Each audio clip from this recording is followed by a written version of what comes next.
This week on So You're a Fan, Black Widow was finally released on Disney+, and we have some questions. The Loki Season 1 finale ended in a way that gave us way too much anxiety, and we find some things on Twitter that we wish we did. And much, much more.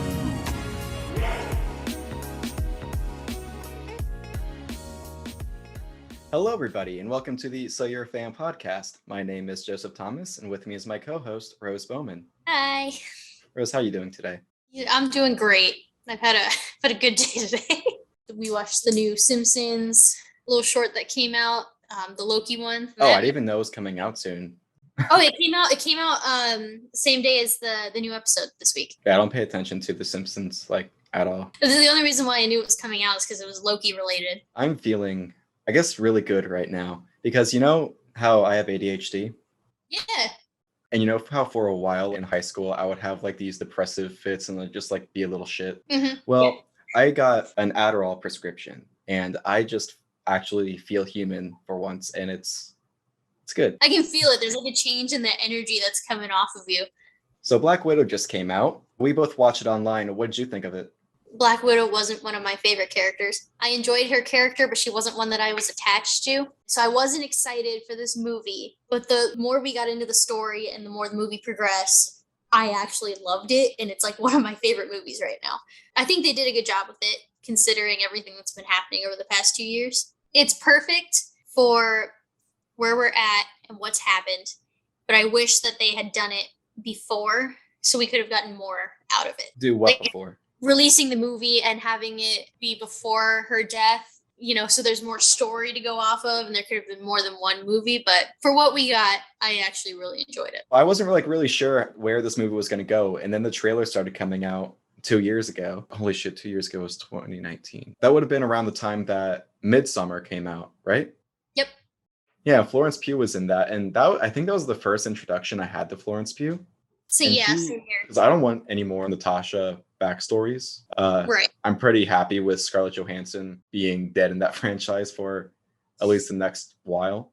Yeah. But if we do get more Black Widow movies, I would really be interested in seeing what's her character? Yelena? Yelena, yeah.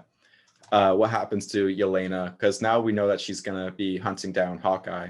And then Taskmaster and all the other widows. Yeah, I was a little surprised by the Taskmaster, but I figured it out halfway through the movie who it was. Yeah, me too. I looked at my husband and I was like, it's going to be his daughter. And he was like, nah. And I was right. And I was like, oh, okay, well, cool, I guess. But I didn't really know much about the character of Taskmaster before this. Mm-hmm. So I didn't have big expectations for it, but I've seen online that tons of people were disappointed by that reveal. I don't think Dreykov, it's not out of his character to do that. His job, that's literally all he does is just create widows.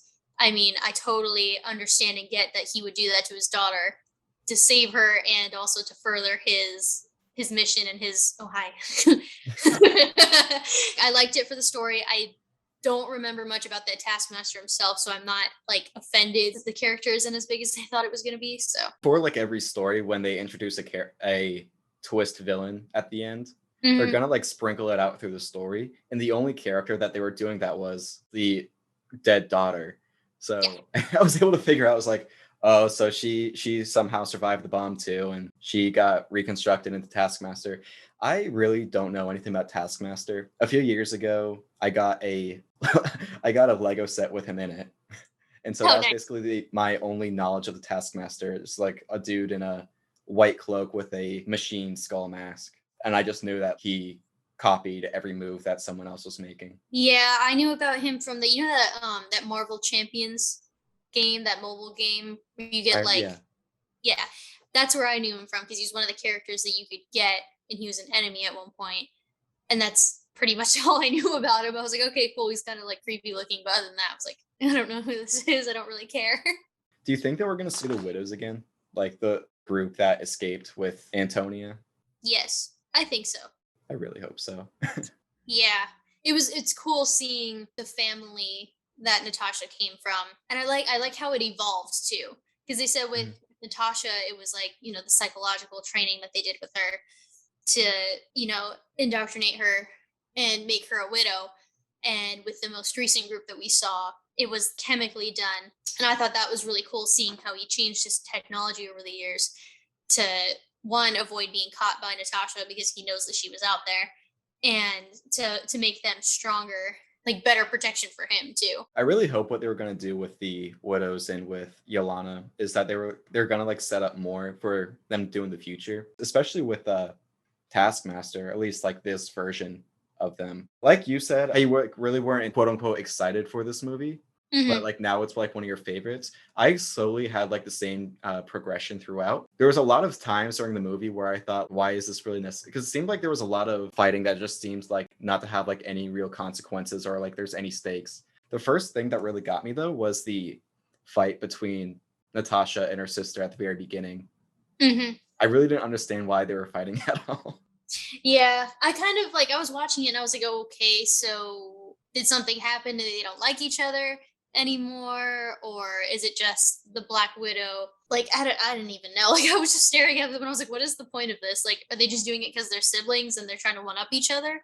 Yeah, I really wasn't sure like why. I guess in a way it's to show how Florence Pugh can like her character can fight, but I Yeah, feel like they kind of already showed that off in the very beginning when they had the widows on that mission to take yeah. down whatever other rogue widow had the case full of antidotes. I really enjoyed Florence Pugh's character. Yelena is one of my favorite characters in the MCU now. I enjoyed her banter, and like, it was just so fitting. Like, she played the character so well, and I just really enjoyed her and like everything she said, and like the little, like, her sarcasm. I did like Yelena commenting on the pose that she always does, her like superhero pose where she like drops down and she like does the hair flip thing and her arm is out to the side. Funniest scene in the whole fucking movie. I absolutely loved it. And then when she tried it herself later and landed in that pose and was like, ew, that was disgusting, and kept going, like, it was such a sisterly thing to do. And I feel like it's like connected them and it made it really seem like sisters. But I just thought it was funny that they addressed the superhero landing, because that's something that Deadpool addresses in his movie. Yeah. Is this superhero landings always hurt and they're like weird. And I thought it was cute that it was in this movie too. What was the Russian Captain America's name? Red Guardian? Was that it? Mm-hmm. Do you think that Red Guardian, the mom, and Yelena survived the snap? Like, what happened during that time since? Yeah, we didn't get any of that. Because I feel like the only other relevant opening there is for more stories about Black Widow would be during that 5-year period, you know? Mm-hmm. And so where was Yelena around there if she wasn't snapped away? Like, I really want to see more Florence Pugh now. I wonder if, because we saw how distraught Natasha was during that 5-year gap. I wonder if, because I assume that the three of them are like off the grid, don't know much about them. I wonder if she didn't know, and that's part of the reason why she was so distraught. If she didn't know. That would make a lot of sense, yeah. If she didn't know. You know what I liked about the Red Guardian was that he kept boasting about his like feud with Captain America. But Cap was already a Capsicle. Yeah, that made me really think, because he's not just completely bullshitting. He genuinely believes that he did that. So who the fuck did he fight? I didn't think about it that way. Like, I was like, yeah, he totally like believes that he's like Captain America's like political rival, because he was talking about like during the like the Cold War is what he was talking about. But Cap was in the ice. He didn't come out until 2011 in the cinematic universe, something like that. So it wouldn't be Loki, since not Loki. It wouldn't be Bucky, since like he was kind of like a Russian agent already too. Yeah. So who the fuck did he fight? Because what was that storyline going on in Falcon Winter Soldier about? There were other super soldiers. Was there ever like other Captain Americas, quote unquote? It was just always Steve. Yeah, not that we saw, because there's Steve and he went under, and we had all the knockoff versions, but none of them worked correctly. So who the fuck was he fighting? Either that or he was using it to be tough. And well, after he gets broken out though, he's talking to Natasha and he's like, so did he ever say anything about me, Captain America? So it's like, why would he be asking that if he already knows the answer? And if he knows the answer is no, like, you know what I mean? Yeah, maybe. That's maybe what I kept something happened. Maybe something happened. What do you mean something like maybe he like something happened to him, and he either that or he's just stupid. like what makes him believe that Steve ever had a connection to him? I wonder for like very covert missions, like how Hydra was using the Winter Soldier, if they would have handed off like a variation of like a Captain America status to someone else. Maybe we're gonna get introduced to like an older Captain America or something. Yeah, and if that's the case, where is that character now? Because we had the other one. Wasn't his name Isaiah? I don't remember. Sounds right. Could there be others that are in a like cryo state? You know? Maybe. Would that make sense for like others to be somehow frozen in time? Yeah. Because I want to know who he fought. Because I do believe he did fight somebody. Like he believes he believes that Captain America though. He believes it's Steve because it's the one that he's seen Natasha with, and he knows Natasha is associated with. So he must have fought somebody and then not know who it was for like 30 years. And then he puts like two links together, but it's obviously not the same chain. It's just stuff like that that's like so vague. But that's how we get the story set up for things happening. Like in Ultron, we had Wakanda.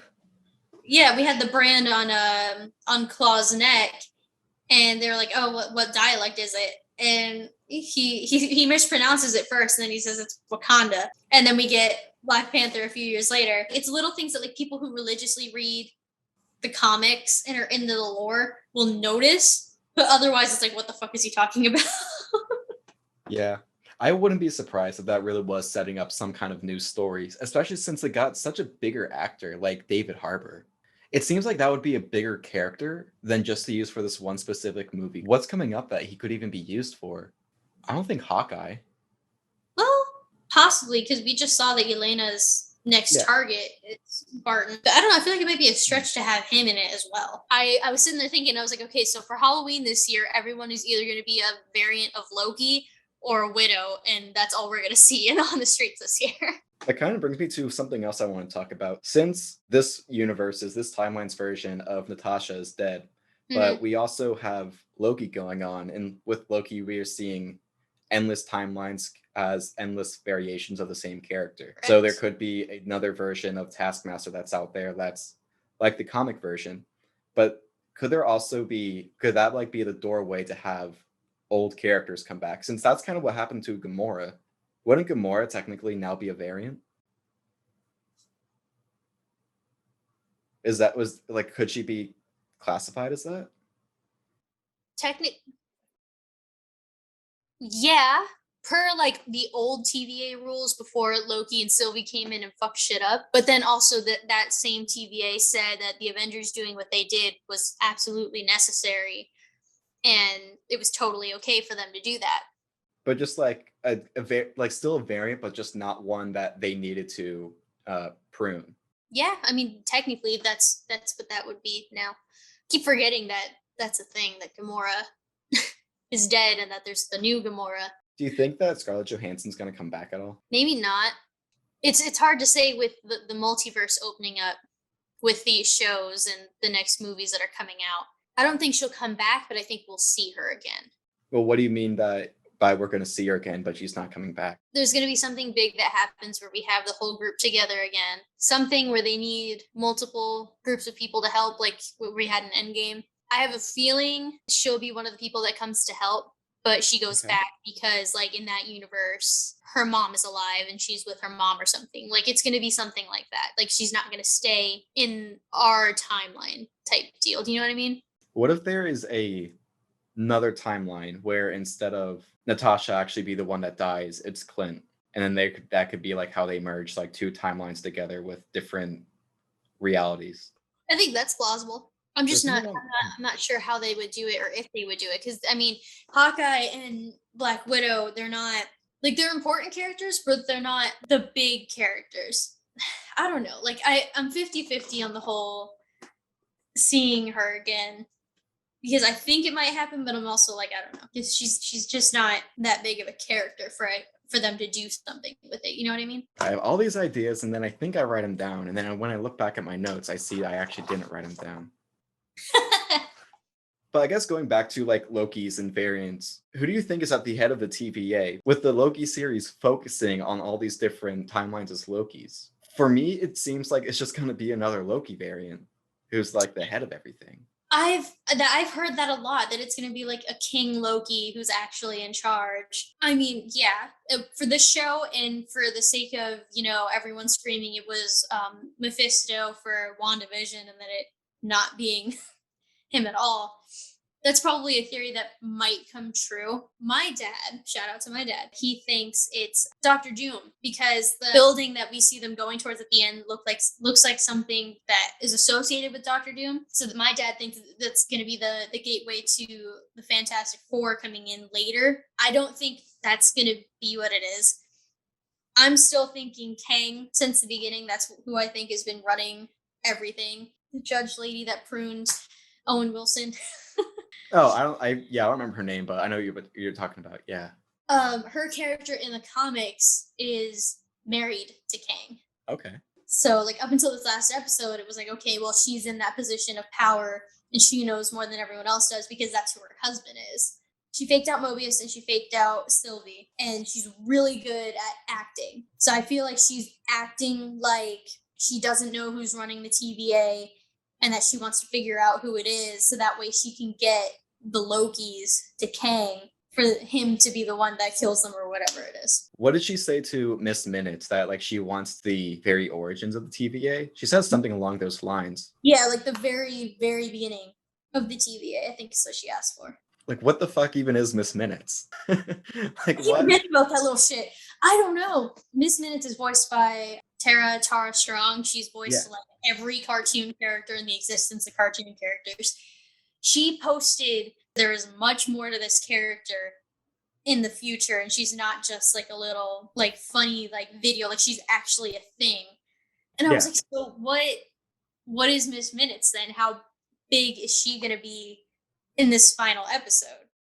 That's what I keep wondering, because I remember seeing that post. So every time that there's been a Loki episode and she comes up, I'm like, okay, is this the part where like the boogeyman's gonna pop out? But she just like keeps having that southern accent, like throwing up at the skies. So you keep thinking it's Kang. And so like what exactly is Kang? Because I don't know anything. I'm not going into this without having information, okay? Give me a second. I'm getting to the Wikipedia.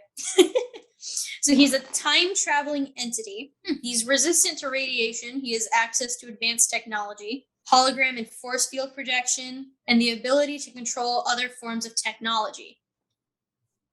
We had robot timekeepers. That sounds like Miss Minutes. Oh, shit. But then why would Miss Minutes have, like, why specifically like a Southern Belle voice, you know? Yeah, it says he has the ability for energy, hologram, and force field projection. We've seen her on a TV screen. We've seen her as a hologram type thing. She can control other forms of technology because she's, like their computer system. She's essentially like the TVA's like Jarvis or Friday right now. Yeah. Is basically what I've seen. Kang himself, he's involved with a lot of different groups. He's very powerful. I keep seeing that he's he has a wager with the Grandmaster, and if he wins, he'll have power over life and death. He's essentially like another Thanos type character in the sense that he's super powerful, super big, and he has a lot of influence over a lot of people. So if he would be the one in charge of the TVA, which means that he would be then controlling all these different timelines, I guess so it would make sense for someone like that to be the ultimate big Thanos type villain for this new section of Marvel, where we got Wanda messing with the timeline, we got Loki's messing with the timeline, and now we know that there's going to be something happening with Spider-Man's timelines.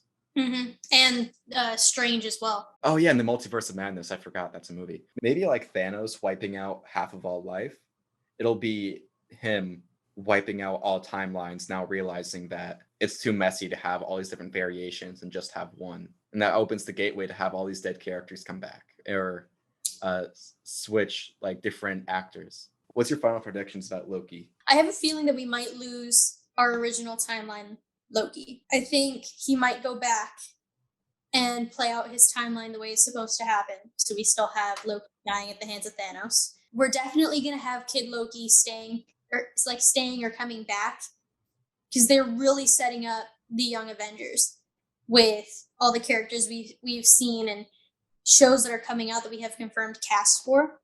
Mm-hmm. We're definitely getting the Young Avengers. So Loki will be back as Kid Loki. I'm not too sure of what to think about Sylvie. I know that she's not a Loki. She's technically different, but I don't think they're actually going to give her the name Enchantress at all. Why is that? I don't think they'll give us the satisfaction of it. Like, I'm hoping that they do, because everything they've done at this point and all the words that they literally, there was that one whole episode where that was like every other word. Enchanting? Was enchant, enchanting, enchant. Like the whole thing. I was like, why don't you just say what she is, please? But they didn't do it. So I'm like, I don't know if they're actually going to get around to that by the end of this episode. Did you see there was a post by the Canadian Disney Plus on Twitter? Oh, yes. I know exactly what you're talking about, that had the guard. Yeah. And, yeah. And I've seen everyone like associate Loki, and that's why we didn't see her memories, because she's just a different Loki. There's not any female Loki variants from what we've actually seen. Mm-hmm. Because we have Sylvie, but she's not really a Loki. She's Enchantress. She became something else. And we haven't seen any other female Loki so far. Not to rule it out, not that could be possible. Is it just a mistake? Maybe. Why would they have like that specific character though? With a tweet saying like introducing your Lokis, and just have a random guard. That just seems really weird. Yeah.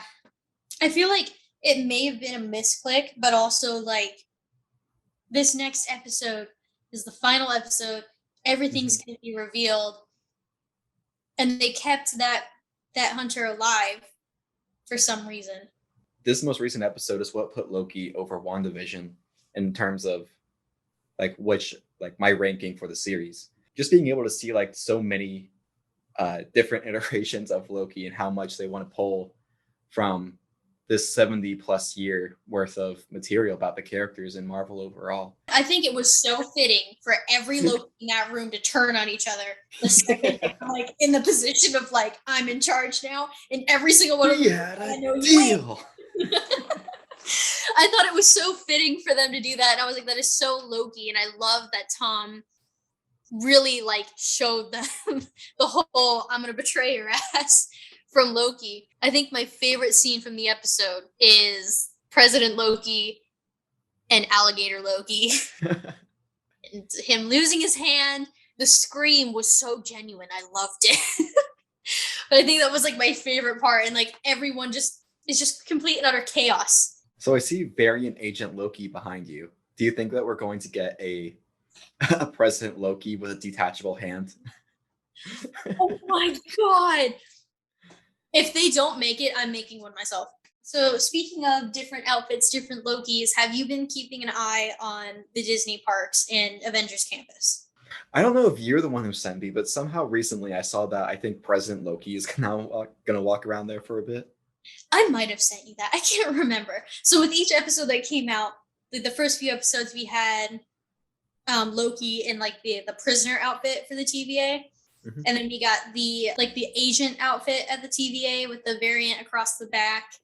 And then we now have President Loki walking around the Disney parks. And I think that's cool how they're keeping up with the show and changing it. And he's escorted by TVA guards when he's in the prisoner outfit, the agent thing, whatever it is.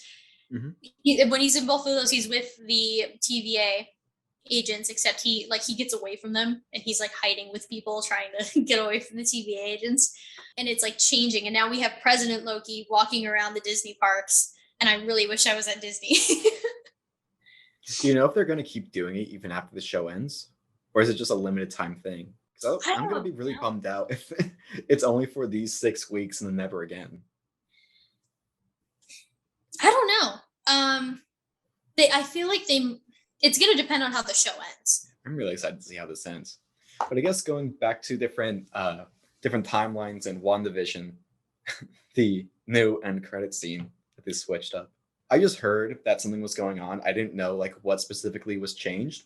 And so I found it on YouTube, or maybe I went on Disney Plus. Either way, I watched it and I had it in full screen. And then I noticed a smudge or like something wrong with the top corner of my screen. And I'm like, oh shit, because I thought my computer screen broke. Darn it. And then I realized, oh wait, that's what everyone's talking about. Yeah, my dad sent it to me. It was an article talking about it, and I had just seen it on TikTok like maybe 5 minutes before. And I was like, oh, that's fake. Like, there's no way. And then I was like, I just saw that on TikTok. Isn't that fake? And he's like, no, I went to on Disney Plus and watched it, and it is different. And I've seen different things about it. So I've seen that people think it's Doctor Strange going to his like astral projection form, going to go and see Wanda. We see that the trees are different. Isn't there more like healthy trees right by the... I think so, yeah. I think they're supposed to be like brighter and greener. One of the things I've seen is when there's panning up to the front door of the cabin, there's like a window on it. And in the original scene, there's light coming through that. And in the new scene, that light isn't coming through anymore. And that's exactly where the smudge lines up.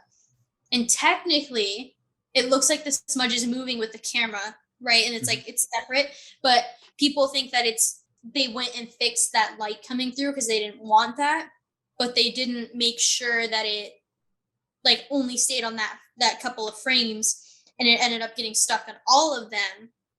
And that's why we see it coming down the side of the mountain, and it's not actually anything. It's just an editing mistake. But why would they go in and change the trees and everything? Like, that's weird. I can't wrap my head on why they would do that, because it's not like when they fixed it was like one of the last episodes of The Mandalorian where there was a guy's shoulder and like half his body sticking out. Yeah. It's not like that where it wasn't meant to be there, so they cropped it. They wanted something else to be in there, so they cropped it in. Yeah, exactly. Especially in an end credit scene too. I don't think anyone would really care. It's like 15 seconds long. It's not like the Star Wars special editions where they added in more background characters or like new locations to like serve a purpose to the broader scheme. It's such an inconsequential, I guess now it's a flaw. It's a distracting flaw that now is in there. And it makes me wonder, are they going to change it again closer to Strange? So this is just coming to me as I'm talking about it. Big brain time. Are you ready? Yep. So the trees were dead surrounding the cabin. And then we see Wanda using her astral form to go through the dark world. We get the new shot with more healthy trees surrounding the cabin. Is she trying to bring back the Vision? Is that what she's practicing for? Do you think that makes sense for the trees to be coming back so that she can bring life to Vision or her imaginary children? her children that only exist inside her brain. Yes. Do you think that they're gonna keep re-editing it? Like we're gonna get more iterations of it, and it's that would be cool. Like something else that we're supposed to like keep like catching on to. I think that would be cool. I'd want to keep checking it now every so often, like every few months, just kind of go in and check and see if they've changed anything. And I'm surprised people caught that. Like, who was watching WandaVision at the right time and just noticed that the end credit scene of all things changed? But I mean, that can only really be done when you have something like Disney Plus. Otherwise you can't really do that. So I guess sticking with Disney Plus, we got the new Bad Batch episode. I didn't like wanted to give you my reaction to it, really, but what was it? Was he a senator? So I was so familiar like with that character just always being in the background. Then all of a sudden, just having him sniped in the head, just right on camera, it almost felt like a part of that innocence being killed off.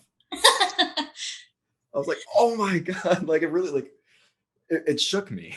Oh my God, it's so good. I didn't think they were actually going to show it on camera. Like I thought we were going to get like the classic, like you hear the gunshot and you see his body drop. You know what I mean? Like it's not actually visible. We also had the restriction of Clone Wars being on a kids channel. Very true, yeah.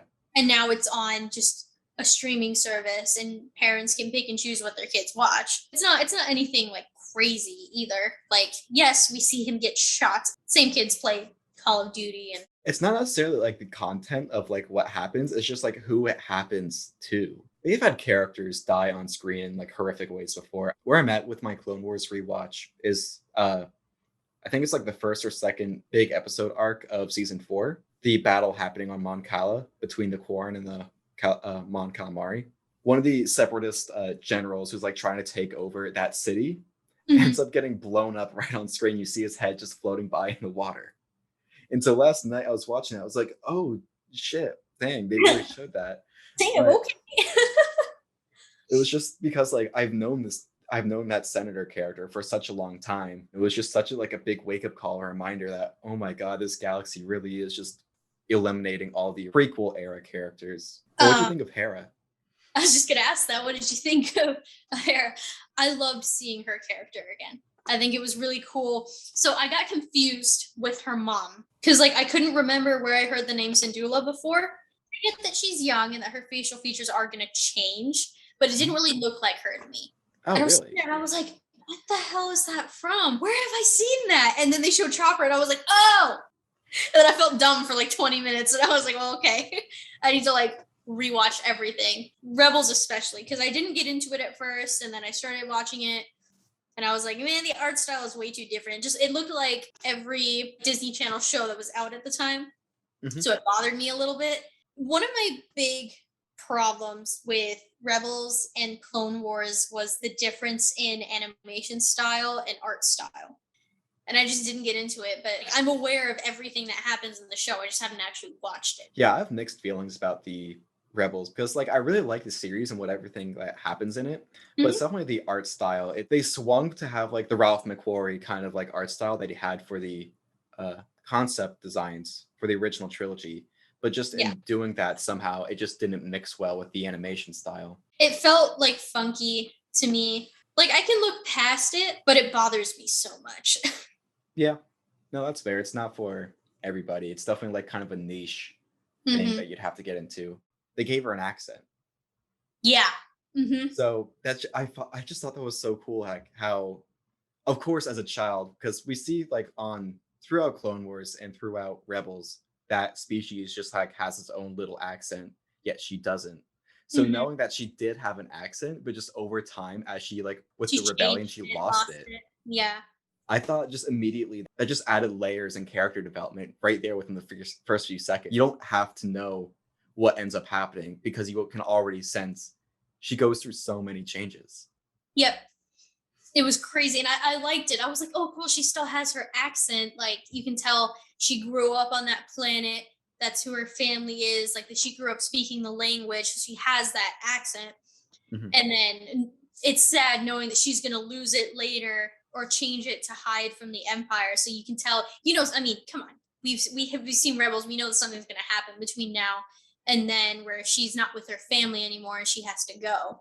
So so what do you think that means for Omega? Because we see at the end of the episode that they become like really good friends in like 5 minutes. What do you think that means for them in the future? I really haven't given it thought. I didn't think anything would happen. I thought it was strange how instead of like this episode focusing on the Bad Batch helping someone out, it was like kind of like the inverse where they just kind of showed up for a few minutes and then were gone for the rest of the episode. Yeah. So how Omega is going to tie into this, I'm not really sure. I guess with their involvement, that's going to lead Crosshair back to Omega, maybe. Okay. It kind of bugged me a little bit with the whole like small galaxy thing, where it's just like, oh, of course, all these main characters are gonna interact with each other and not like have this larger ensemble. You know what I mean? Yeah. Since it's like 2 Dave Filoni shows crossing together, we got well, I guess 3 if you really want to. Yeah, it would be 3 with Clone Wars, Rebels, and Bad Batch. Yeah. It's just strange how they had the Bad Batch interact with both Kanan and Hera, but that's not how they meet. I almost like want to call it like a linchpin, just like they both have this common thing in their backstory of interacting with the Bad Batch, and yet it's not relevant at all. For at least what we know right now, it's not relevant. I feel like because there was like a whole episode surrounding her, I feel like she's gonna be more involved later in the show. Yeah, I think the Badge is definitely going to come rescue her. There's not going to be one whole episode surrounding her and her family for them to just leave it there. So I think they're definitely going to come back for her at some point. Hera survives quite a while. We've seen her character come up in the sequels. In the sequels? I mean, her name is in... Oh, well, the ship. The ship is Exegol, but I think they said that like she's no longer part of the crew. Oh. So I guess maybe her son. Maybe her son. I mean, she's in the game that's set, Squadrons? That's set after the original trilogy. Rogue One, when they're in the hangar, they call for General Syndulla. Oh my god, it's so good! Do you think, like, as an adult, the two of them will see each other again? Warning, theory orgasm overload. Warning, theory orgasm overload. Damn. Okay. So you know how Gina Carano got canned for like what she was doing online, and so that kind of like put the Rangers of the New Republic kind of like in this limbo mode. And a few months ago, they said that like production has stopped, and there was also rumors that Hera would then like take over the Gina Carano role. What if that's like how they're gonna like work some of this together, and that they and go back to my old theory that Omega is going to appear in the Book of Boba Fett. Ooh, that would be interesting. To have like all these characters being tied in together just around the same timeline. Yeah. What if this just isn't touched up on at all, and they just decide to do a Hera origin story? Just to connect it to Clone Wars in some way. I mean, it would make sense with how they showed Kanan at the beginning. We only got him for like one episode, and then not even one episode, just the beginning. Yeah, but at least he was like foreshadowed a little bit with the last season of Clone Wars. They had his model there. By the time of Rebels, Hera's mom is already dead, and so I guess that she's going to be assassinated right around now. Yeah, so her parents are going to be killed. And well, no, her dad survives. Her dad's in Rebels. Is he really? I believe so. It's been so long since I've watched Rebels that I don't remember much about what happens. Yeah, I watched that was the Ahsoka Vader fight, and that's about it. I watched the series, the full series during quarantine around May last year. So it's not like fresh, but it's like remember there. Like most of it. Yeah. Okay. There's so much that can still happen because we didn't really get much. We just got introduced to her character as a kid, basically. She's still naive. She doesn't really know how to fly yet. And of course, she still has her like thick childhood accent. How old do you think she is? Like 14 or so? How old was she in Rebels? I saw like beginning was like maybe like 27 or something like that. Oh, 24. Oh, shit. Okay. 24? Rebels takes 15 years after Revenge of the Sith. Like 9-10 years. Wow. 9 or 10. Huh. So that sucks. That's early for her to go out on the run. But I guess I underestimated her age. Mm-hmm. Or I guess overestimated because of how tall she is already and how she like towers over Omega, who's supposed to be like 12 years old. What do you think the odds are that we are going to see Satine's parents again? Because we saw her mom. I know who you're talking about. Yeah. Sabine. Yes. She's younger, right? She's younger than Hera, but older than Ezra. So okay. Because Ezra's the same age as Luke. Yeah, they're born on the same day-ish. For real? Yeah, Ezra was born on Empire Day, and the same day. That's the same day that Padme gave birth and died on. So. Oh, okay. Well, they're really the same age. I don't think we'll see her, but I think we might see her parents again. She'd be really, really young. Like baby. Okay, so she's about a year older than Ezra would be. So she's still not even a toddler. She's only about a year old at this point. Oh, okay, yeah. The Loki Disney Plus series is inspired by the Teletubbies, confirms the director. They've retweeted that. Wait, say that again? What? The Loki Disney Plus series is inspired by the Teletubbies, confirmed the director. I'm going to the actual article right now to read this. What the fuck? What does that even mean? Oh, okay.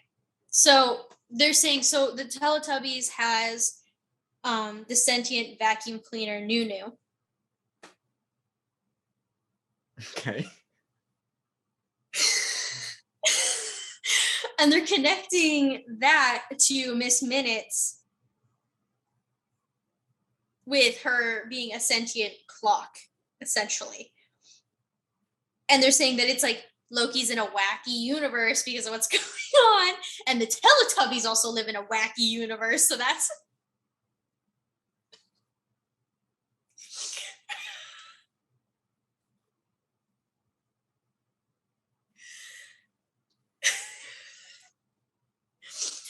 I love the Teletubbies, and I love that they have their own freaking Twitter account. The worst part of eating Tubby Toast? Finishing it. Is that an allegory for sex? Love this candid shot of my grandparents inventing the telephone, and it's the fucking Teletubbies in like a grayscale. Oh my god. All right, Rose, any last predictions you want to make before Loki's ends? No, I think I've gotten it all out so far. All right. With that being said, we will now cut to us a few days in the future when Loki is officially over. Magic fingers. Hello, everybody, and welcome back. Today is Thursday, July 15th. So Rose was a good person and watched Loki actually when it came out. I watched it this morning. Rose, what were your thoughts on it, on the Loki season finale? It was great. I've seen a lot of people complaining about it. I don't think it was necessarily that bad. I don't like that we never actually got a name.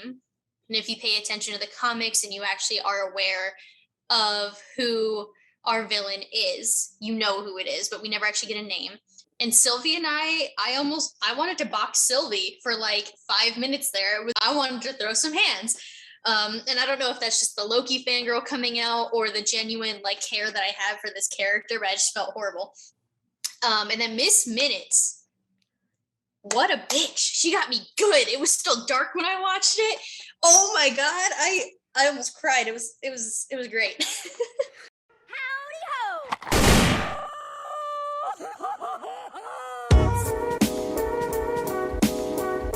I'm not sure if I would use the term bothered me, but like I did notice they never gave Kang, and they never said his name. Yeah, and it's confusing what they did because they called him He Who Remains. And that is an actual character in the comics. It's technically the last TVA agent in the comics.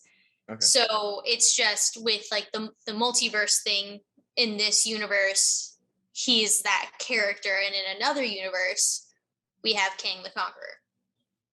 Oh, okay. Yeah, Kang is like a basically whole new character for me. I really like the actor. He was in it was an HBO show called Lovecraft Country. It only lasted for a season, and then they canceled it, sadly. But he was one of the main characters. So, like, to see him here, and that he's, I guess, going to be like the next Thanos-type villain for the next few years. He's already been listed as part of the cast for the next Ant-Man. Yes. And because I remember, like, the casting announcement, I guess, like, being posted, like, a month or so ago. I was like, oh, cool, I really like that actor. He's gonna be the next Thanos. Yo, I'm I'm really happy that he's gonna be around, hopefully for a while. Since it's like so many like endless variants, like there can be like a lot of like good Kang. There could be like another crazy Kang, like what we saw, and then like the ultimate evil ones, like what was kind of like foreshadowed at the end with the giant statue now at the TVA. Yeah.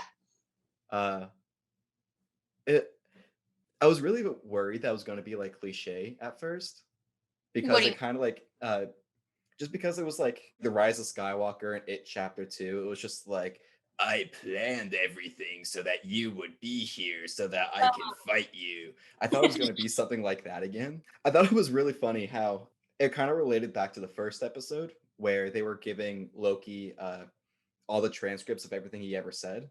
Oh, yeah. And then it came back again right at the very last episode where Kang was like showing him all the proof, saying like, I've foreseen this, I know everything was going to happen, and I'm the one who got you here. Like nothing There's no such thing as a coincidence. It made me nervous for Kang because like Thanos, like there was an end to Thanos. Like there was something that you could do to stop him. And then seeing this with Kang, I was like, oh, okay, scared. The entire episode, I was so happy just like because like I thought everything was going was so cool. I was also so terrified because I didn't recognize his costume at first. When I absolutely knew it was going to be him was when he started like hopping around in the elevator. And that made me think of what you were telling me a few days ago, is how like that's kind of the stuff you can do with technology. Yeah. Let's see, I have my notes right here. I guess like what I want to touch on before we like move too far away from Miss Minutes is that fucking Tara Strong lied. What do you mean?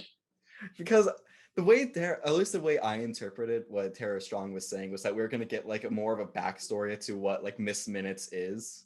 Why it's like a Southern woman voice, and yeah, that kind of like goes into Kang. I only know that Kang is like from like that he's really good with technology because like you were telling me that, and he does say he's from like the 31st century, but still like I don't know if I would have made the mental connections between a being like Miss Minutes that's like sentient but entirely machine, and like to be connected with Kang and his technology. So I kind of wish that was just like a little more fleshed out. I guess since we're getting season 2, we're gonna get a lot more with her. Yeah. But she just seems like so cool. I wish there was a little bit more as like kind of like her origin. Yeah. Maybe not I like think a full in this season. Like I think we might get it in season 2, but I was kind of hoping for a little bit more. Yeah, like I wasn't expecting a full origin story, but at least like some kind of clue, like what they did with Renslayer, showing that she was a teacher. That's what I was kind of expecting to see with Miss Minutes. It's just like what was like that voice or that kind of being before turning into a clock. Going back to Kang and like this crazy isolated version that we saw, the way he was acting in front of them, and like not only just like describing himself and like how he like calls himself a villain and a jerk, but then he's also like foreshadowing the more evil versions of himself that we're eventually going to see. I think now he's scarier than like both Thanos and like the version of Darkseid that we saw in the Snyder cut. Seeing Darkseid through that portal, it like made like my skin like go all goosebumps. I'm like, oh my god, that's terrifying. Yeah. The thing about Kang is that it's like the fear of the unknown. It's just like we don't know what and it's really like. We still don't even know like the actual Kang, because this is a version that was like maintain order, maintain peace, and keep the timeline whole. And now we're getting a version that clearly doesn't align with that and is all cool with the multiverse being the way it is right now. So I'm really nervous, and I'm also like really excited to see like where this goes and what they do with it. I wasn't expecting this to be the avenue that the last episode would have gone. I was expecting more of a big fight scene, and I really was thinking that it was just going to be another Loki at the head of everything. But like now seeing what it is, it's way better than I thought it was going to be. What did you think about the kiss? It kind of had the same effect on me as the Raylo kiss at the Rise of Skywalker. Whoa! What do you mean? Like it kind of just like felt out. Like here, it felt more deserved than it did in Rise of Skywalker, where they just kind of like kiss and then Ben dies. But I don't know. I just because it was very obvious that they were gonna have like this ship relationship going on. Loki and Sylvie. Yeah. And the kiss, I was just like, okay, well, I'm not like really into that side of the fandom, but like, okay, I'm not really into incest, but like, go off. It was very obvious that they Loki and Sylvie were going to like get together at some point because they had that whole because their relationship was creating that branch, and that's how TVA found them. So it was always going to be a big thing. I just like wasn't into like the side of the fandom that was like that likes to do ship culture and stuff like that. So like when it happened, I was pretty much like indifferent to it. Okay. I guess I didn't really mind it either way. It didn't really have a negative effect on me. It was just like, okay, that happened. Yeah, I have like really mixed feelings about it because I haven't like supported the whole Loki Sylvie thing from the beginning. So I think it's just weird with her being like a variant of himself. Mm-hmm. And like that's why I say like the incest thing, like it's not really, but it feels like it and it sounds like it is. And like I get like the whole like Loki wants to be happy and Loki finally has feelings for someone other than himself. And and I also think it's like a self-love type thing because like Loki's didn't really have that. And now like we kind of see it, or at least we saw it with like that Nexus event that happened with the branch. Like, is it feelings for her? Is it like he's starting to care for himself is the theme we're getting. But like I kind of just dismissed it, and like by like the last episode I was like, you know what, like if it happens, whatever, he'll be happy and then I'll be happy that Loki is happy. And then you could see it in her face right before she pushed him. I think she doesn't actually care for him and that she was manipulating him right there to get him to leave so she could kill Kang. I think she does care, that like she does have feelings for Tom Hiddleston Loki, but it's just like since for who knows like how long she's been alive for, she just like always had this goal to completely wipe the TVA out, and it clouded her judgment to the point where it was like nothing could have stopped her from killing Kang. Like even after she killed him, she still like wasn't sure if she was happy about it. Because like she finally got her ultimate goal. Mm-hmm. So like there's like you could see like some of that emotion going through is like some sort of satisfaction. Mm-hmm. It's the other side where you could also see the fear in her face. It's just like like is this actually like was what Kang was saying true? Like is someone else coming? And it was his last words, "See you soon." That was creepy. Oh. It gave goosebumps, and I was like, "Ooh, that's fucking awesome!" I'm so happy the way they set him up. It's making me so nervous and excited for the movies that are coming out next.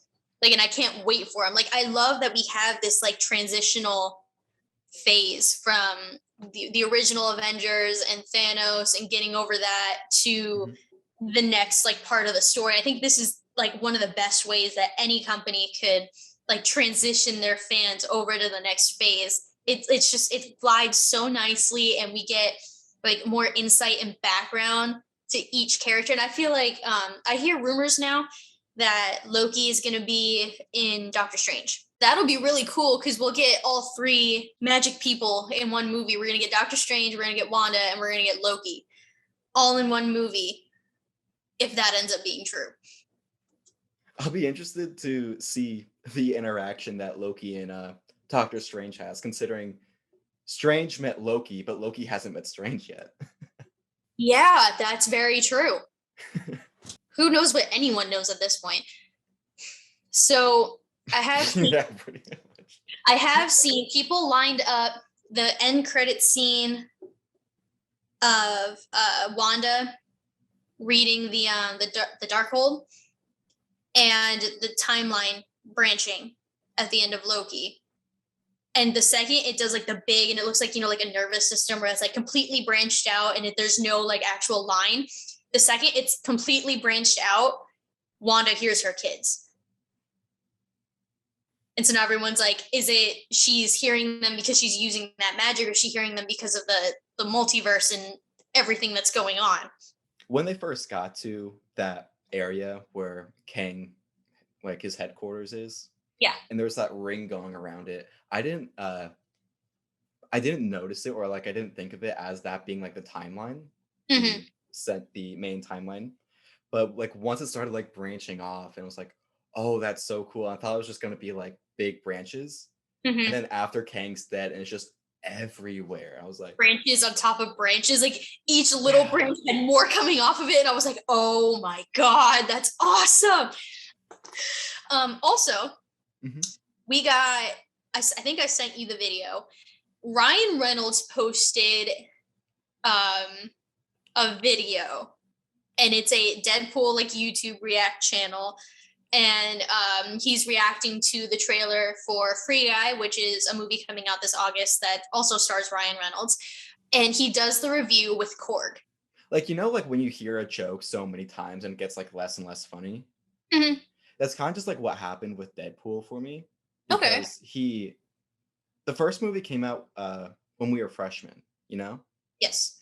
And so like because I've been to like parties or like hangouts and stuff where like Deadpool will be on in the background. And so it's like there's some scenes or like some events that are still funny.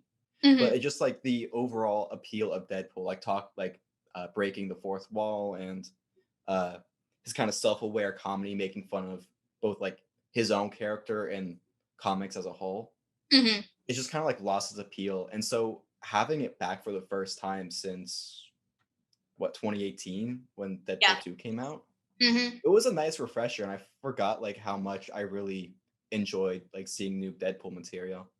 I guess Hunter P15 ended up not being a Loki. That's another thing. Yeah, that kind of, I was like, I wasn't expecting that, but I was like, oh, well, if that does happen, that'd be kind of cool. But we didn't get that. Yeah. Yeah, I was sad with Mobius and the whole "Who are you?" line from Loki. That kind of made me sad because they were like, best friends, and Loki hugged him, and they had like a moment. And then we get this, and I was like, oh, well, okay. I didn't realize that it was that at first. Like I watched it once by myself and then once with my husband, and I caught it the second time. I don't know when it necessarily changed from it being like one universe or one timeline to like another. You mean from like switching from the timekeepers to directly just to Kang as the like with them, because like I kind of like thought it was weird because they kept showing Loki run past the shelves in that library, and then there's one part where he's facing backwards as he crosses because he's like running backwards, and then as soon as he crosses, he's immediately facing forward and running slightly different than he was before. And my brain was like, was it right there? But like, I don't think it was going to be like that. I don't know when it happened because Sylvie didn't stab Kang until after Loki was already through. And so it could have just happened before he even left that room he was in to go and search for Mobius anyway. But I mean, I thought it was at least when he was running through the library, and then he found them and was like, wait, guys, listen. And they were like, who the fuck are you? What are you doing? Because I noticed it pretty quickly, not in like something off about Loki running, but when Hunter B15 and Mobius are talking, and Hunter says something like does he expect us to go after all of them or something like that? Oh yeah. I first noticed that, and I was just like, is she talking about Kang? She doesn't know about, how would she know about Kang yet? Is she talking about Loki? Who is she? And then it like pans up to the big Kang statue in the same place where the timekeepers used to be. It was just like, that's just another thing that made me go, oh my god, fuck. Yeah, that's what solidified that it was Kang for me, because like we heard him say like he was called a conqueror earlier, and like, we actually see him in the original Kang costume in that statue, because he said they kept saying "He who remains," and I was like, I'm not gonna Google it until after I'm done with the show, because if they actually say something or like I don't want to ruin it for myself. That's and exactly what I was actually get a name. I was like, so who the fuck is that? And I Googled it and I was like, oh, okay, that makes sense.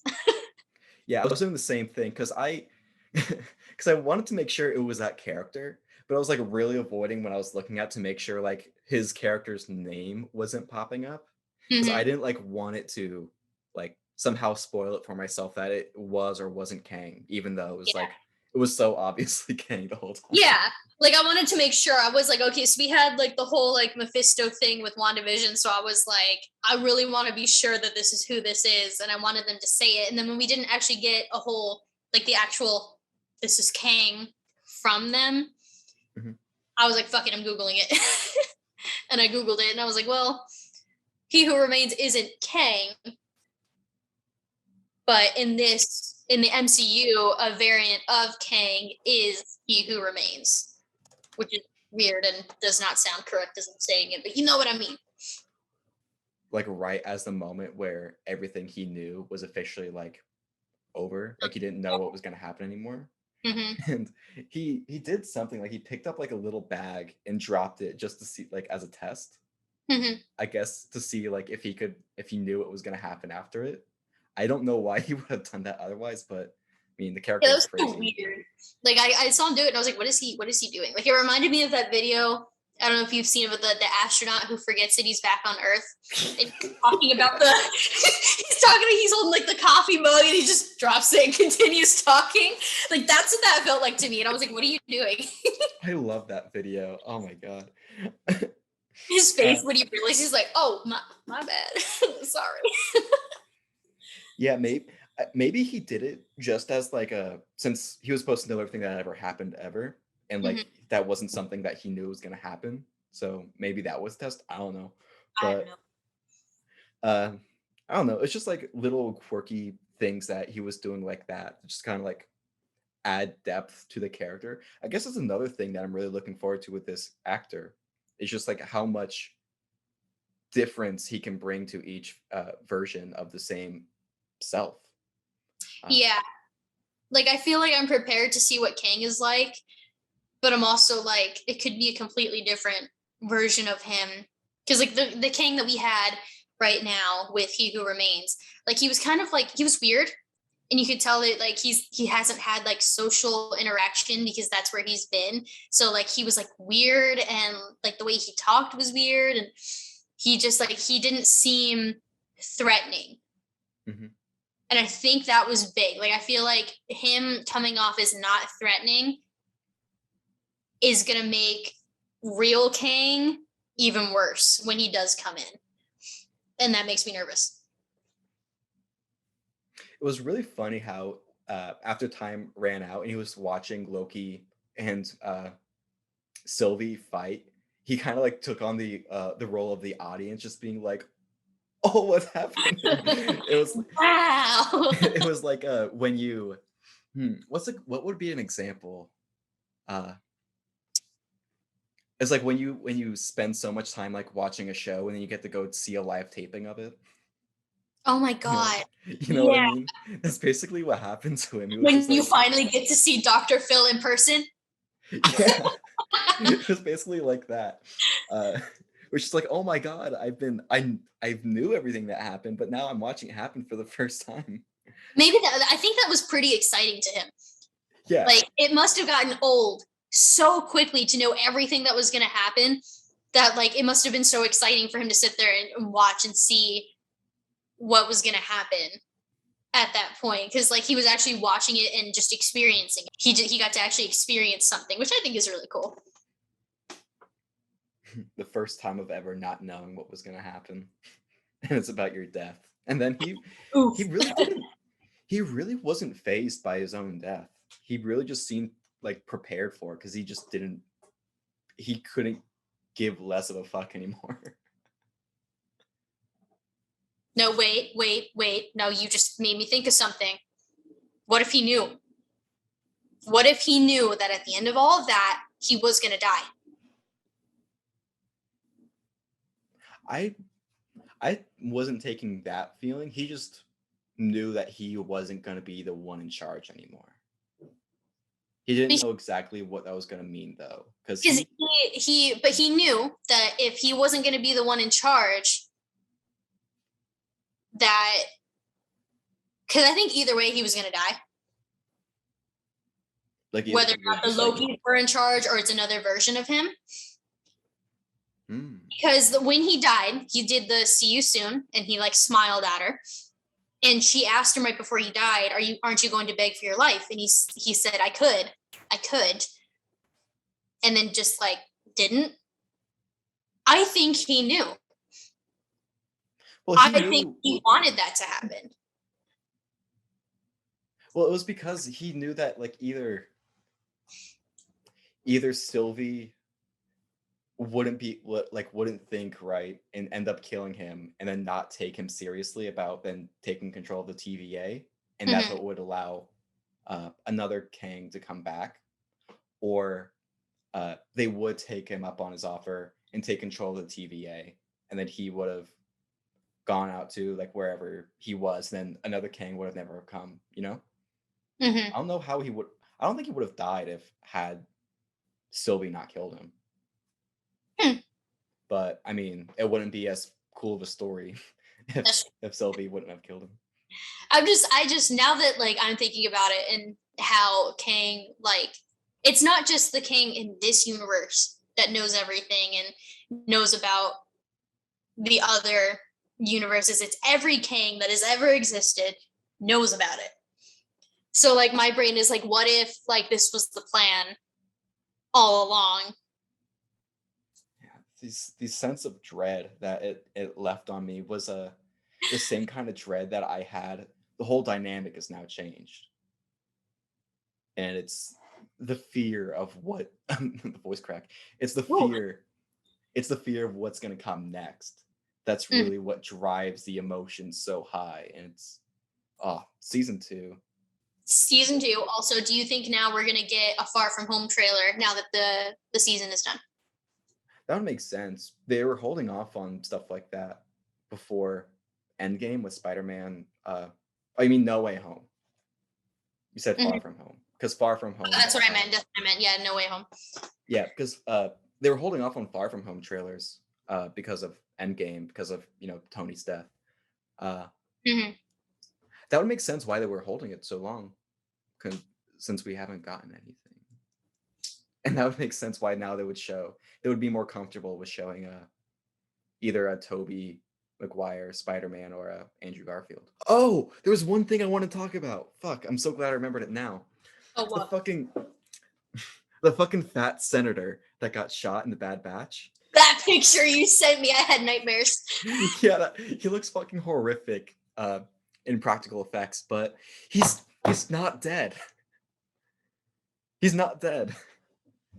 How is he not dead? Mans was shot in the head. I don't know, but in the book, this is like what I was gonna like send you like a few days ago, and I had to stop myself. In a canon book called Lords of the Sith, Vader and Sidious like get shot down on Ryloth or something like that, and they or something like that, and they end up like having a meeting with that same senator. So he's still alive, and that book takes place 5 years or so after Revenge of the Sith. So he's gonna be, and I don't know, like I don't think he's mentioned ever after that, but he's gonna be alive for at least the next 5 years. Crosshair would know where to shoot to avoid death. Okay, that makes sense. I don't know how much he's really gonna be associated with the Bad Batch, like after that, like in the show, But like 3 birds just flew in my window.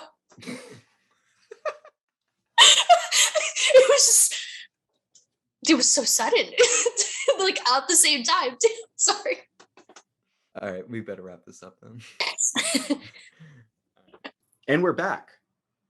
Wow, Rose, I can't believe how right and or wrong you were about everything you may or may not have said.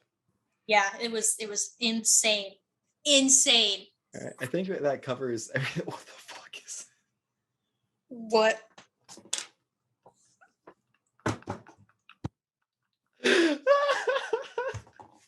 What did you find?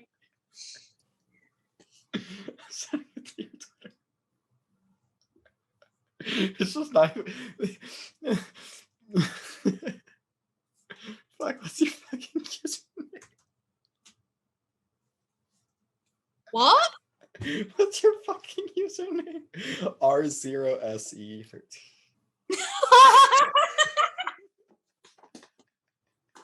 What the fuck?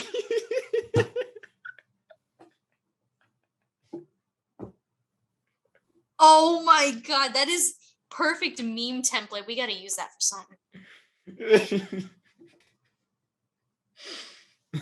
Can we go 5 minutes without talking about Star Wars? All right, well, I guess that ends this episode. If you have any theories, thoughts, or questions, please leave them in the comments below or tweet them at us or send it to the email, which will also be down in the description. You can follow Rose and I on Twitter here, and also the account, which will be probably above us, depending on wherever I put it while editing it. And with that, Rose, you have anything else to say? No, I don't have anything. Peace. All right.